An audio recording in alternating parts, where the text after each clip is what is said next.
সুতরাং আমি সব আমাদের কাউন্টিং এজেন্টদের, আমাদের সমস্ত পার্টির কর্মীদের বলবো, অত মন খারাপ করার কারণ নেই। আমি বলেছিলাম সূর্যাস্তের পরে আপনারা জিতবেন। 3 রাউন্ড 4 রাউন্ড কাউন্ট হলেও এটা 14 রাউন্ড থেকে 18 রাউন্ড কাউন্ট হয়, তখন আপনারা জিতবেন। Wait and see, watch. আমরা সবাই আপনাদের সাথে আছি, আপনারা কেউ ভয় পাবেন না, নিশ্চিন্তে থাকুন, আবার বাঘের বাচ্চার মতো লড়াই করে। নমস্কার দর্শক, আমি রোজিনা রয়েছি আপনাদের সঙ্গে। এই মুহূর্তে মমতা বন্দ্যোপাধ্যায় এখনো আশাবাদী তারাই ক্ষমতায় আসবেন। তিনি বলছেন আপনারা সব চুপ করে বসুন, কারণ কেন পুলিশ নাকি এখন মাথা নত করে দিয়েছেন, তিনি এরকমটাই বলছেন। এই মুহূর্তে দাঁড়িয়ে একটা বড় জয়, মানুষের আশীর্বাদ। বলছি মানুষ যদি চায়, মানুষ যদি সাথে থাকে, সবকিছু সম্ভব। আজকে সেটাই এই মুহূর্তে হতে চলেছে, আপনারা দেখতেই পাচ্ছেন, সেটাই কিন্তু দেখিয়ে দিচ্ছে মানুষ। এই মুহূর্তে দাঁড়িয়ে আর একটা বিষয় আপনাদেরকে বলার চেষ্টা করবো। মমতা বন্দ্যোপাধ্যায় আশ্বস্ত করার চেষ্টা করছেন নাকি 18 রাউন্ডের পরে মমতা বন্দ্যোপাধ্যায়রাই ক্ষমতায় আসবেন, কিন্তু কতটা নিশ্চিত এই মুহূর্তে সেটা কিন্তু বলা এখনো পর্যন্ত যাচ্ছে না। একটা জিনিস সত্যি কথা বলতে কি বলুন তো, আমরা যারা আপনারা দেখেছেন দীর্ঘদিন ধরে লড়াই করেছি, তারা ব্যক্তিগতভাবে আমাদের বাড়ির লোককেও ছাড়া হয়নি। এই যে আমাদের উপর যে নির্যাতনগুলো নামিয়ে আনা হয়েছিল, তার ফল তো পেতেই হবে। তার ফল কারণ কেন বলুন তো, আমরা যা কাজ করতাম তার সঙ্গে তো বাড়ির লোক কিছু যুক্ত ছিল না, কিন্তু বাড়ির লোক, আমার স্বামীকে যেভাবে হেনস্থা করা হয়েছে, আমাকে যেভাবে চোখের জল পড়েছে, আমাকে, আমার ক্যামেরা পার্সনকে হাইকোর্টে দাঁড়িয়ে আমাদেরকে মারা হয়েছে, আমাদেরকে এই কার্যত ওখানে দাঁড়িয়ে আমাদেরকে হেনস্থা করা হয়েছে কিভাবে, আপনারা প্রত্যেকেই দেখেছিলেন। যেভাবে ফিজিক্যালি মেন্টালি এরা আমাদেরকে প্রতিনিয়ত অত্যাচার করেছিল, তার ফল আজকে এরা পাচ্ছে। একটাই জিনিস আমি ভোটে 29 তারিখে ভোট শেষ করে আপনাদেরকে বলেছিলাম, নিরলস পরিশ্রম সফল, একটা বড় জয় সময়ের অপেক্ষা মাত্র। সেই স্ক্রিনশটটা আমার দেখে নিন। মুখ বুজে লড়াই করে গেছি, এই কারণ কেন, এটা আমাদের বাংলা বাঙালির লড়াই সবাই বলেছিল, কিন্তু আসল বাংলার মেয়েদের এবং বাংলার সন্তানদের যাতে বাংলায় থেকে কাজ করতে পারে, বাংলার সন্তানরা যাতে কার্যত এইখানে থেকেই তারা কাজ করতে পারে, পড়াশোনা করতে পারে, সমস্ত কিছু করতে পারে, যাতে বৃদ্ধাশ্রমে পরিণত না হয় বাংলা, সেইটার লড়াই ছিল আমাদের। এবং শিক্ষিত বেকার যারা দিনের পর দিন রাস্তায়, যে রাস্তায় মমতা বন্দ্যোপাধ্যায় নামিয়ে এনেছিল রাত দিন, তাদের উপর নির্যাতন, সেই 26,000-এর চাকরি, এটা সেই সব ফিরিয়ে আনার লড়াই ছিল। কার্যত এই লড়াই অনেক কিছু শিখিয়েছে আমাদেরকে। তবে আমরা পারি, আমাদের এই কণ্ঠগুলো যদি থেমে যেত ওই পুলিশি নির্যাতনের কাছে, তাহলে আজকে এই দিন আমাদের কাছে হয়তো আসতো না। কিন্তু আমরা কোনো চাপের কাছে নতি স্বীকার না করে সৎভাবে কাজ করে আজকে এই জয় ছিনিয়ে আনতে পেরেছি, এইটুকুই বলতে পারি। কারণ এটা সাধারণ মানুষের জয়, এটা সাধারণ মানুষ ভোট দিয়েছে, সাধারণ মানুষ আশীর্বাদ করেছে, এই জয় সাধারণ মানুষের জয়। কার্যত এই জয়ের জন্যই এই লড়াই ছিল।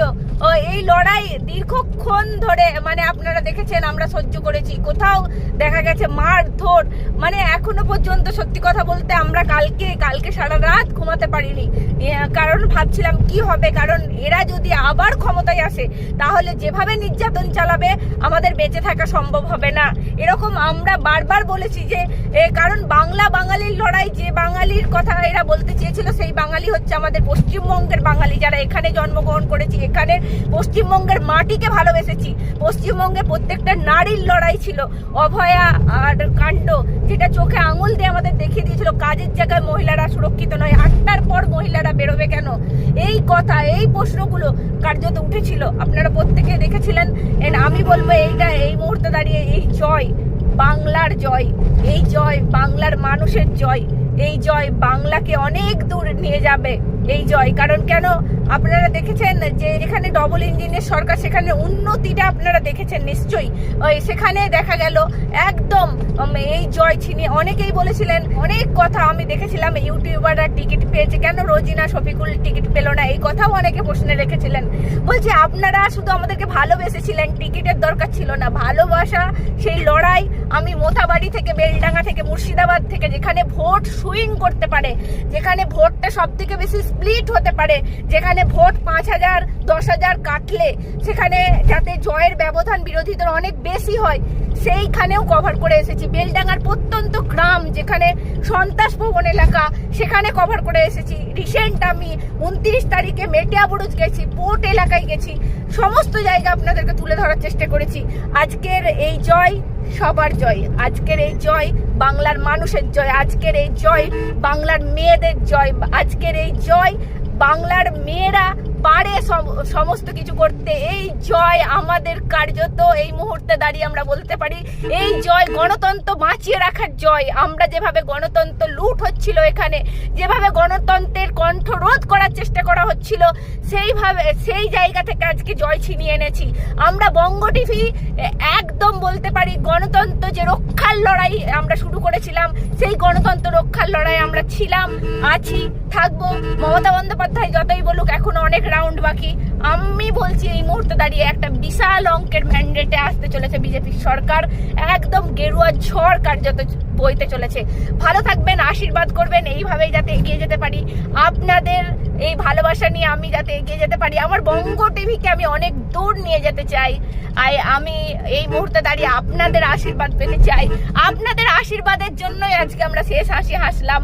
আমরা ব্যক্তিগতভাবে এই লড়াইটা আমাদের ব্যক্তিগত স্তরে চলে গিয়েছিল, কারণ আমাদের বাড়ির লোকেদেরকে থানায় ডেকে পাঠানো হচ্ছিল, তাদেরকে ধমকানো হচ্ছিল, তাদেরকে চমকানো হচ্ছিল। অলরেডি আপনারা প্রত্যেকে জানেন শাসক দলের মুখপাত্র আমাকে চেষ্টা করেছিল অনেক দমিয়ে রাখার, কুণাল ঘোষ, কিন্তু পারেনি। এই লড়াই আমরা চালিয়ে গেছি। এই লড়াই প্রত্যেকটা আমাদের ডিজিটাল যোদ্ধা যারা ইউটিউবে যারা কাজ করেছি, আমরা এই মুহূর্তে দাঁড়িয়ে আসল ডিজিটাল যোদ্ধা, কোনো কুৎসা করিনি, কোনো নেতা নেত্রীর ব্যক্তিগত কেসা নিয়ে আমরা কাটাছেঁড়া করিনি। সেই আমরা সৎ থেকে আমাদের কাজের মধ্যে থেকে যেই এই সরকারের বিভিন্ন দুর্নীতি তুলে ধরেছি।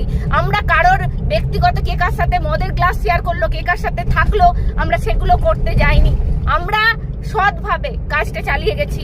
এই লড়াই হাজার মানুষের জয়, এই লড়াই বাংলার প্রতিটা মানুষের জয়। 19 আপনাদেরকে আপনারা বুঝিয়ে দিয়েছেন যে এই মুহূর্তে দাঁড়িয়ে আমরা যে অত্যাচারিত হচ্ছিলাম, আপনারা বারবার আমাদের সঙ্গে দেখা হলে রাস্তাঘাটে যেখানে দেখা হতো বলতেন রোজিনা তোমাদের সাথে আছি। সত্যি আমাদের সাথে আপনারা বুঝিয়ে দিয়েছেন। ভালো থাকবেন সবাই। এই মুহূর্তে দাঁড়িয়ে একটাই কথা বলতে চাই, এই জয় আপনাদের জয়।